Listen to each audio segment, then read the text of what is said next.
তো বেগুন দিয়ে বেগুনি না খেয়ে আরও যে সবজি সহজলভ্য আছে সেটা দিয়ে খেলেই হয়, আমরা তাই খাই।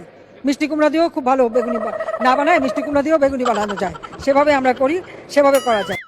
পেঁয়াজ ছাড়াও কিন্তু রান্না হয়। হ্যাঁ, আমি কিন্তু করি, আমি করি তো, আমাদের বাসা করে।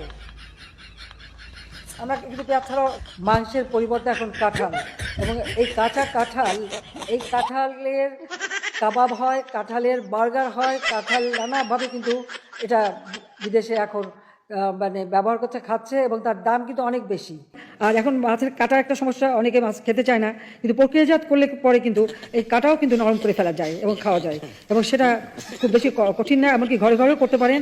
আপনারা যদি প্রেশার কুকারে মাছ 1 ঘন্টা 10 মিনিট সিদ্ধ করেন, মাছের কিন্তু কাটা নরম হয়ে যায়, মাছের মতনই থাকবে কিন্তু কাটা নরম হয়ে যাবে, এবং আপনারা সেটা ভালো বাচ্চাদেরও খাওয়াতে পারবেন, এতে কোনো অসুবিধা হয় না। কাজে আমরা কিন্তু এটা করি, একটু রেসিপিও দিয়ে দিলাম সাথে, যাতে আপনাদের ঘরে কাটার সমস্যাটা না থাকে। আবার ডিম নিয়ে শুরু করলো, ঠিক আছে, এরপরে যখন ডিম বেশি পাবেন সিদ্ধ করে ফ্রিজে রেখে দেবেন, বহুদিন থাকবে, সমস্যা নষ্ট হবে না, সবকিছু বিকল্প ব্যবস্থা আছে।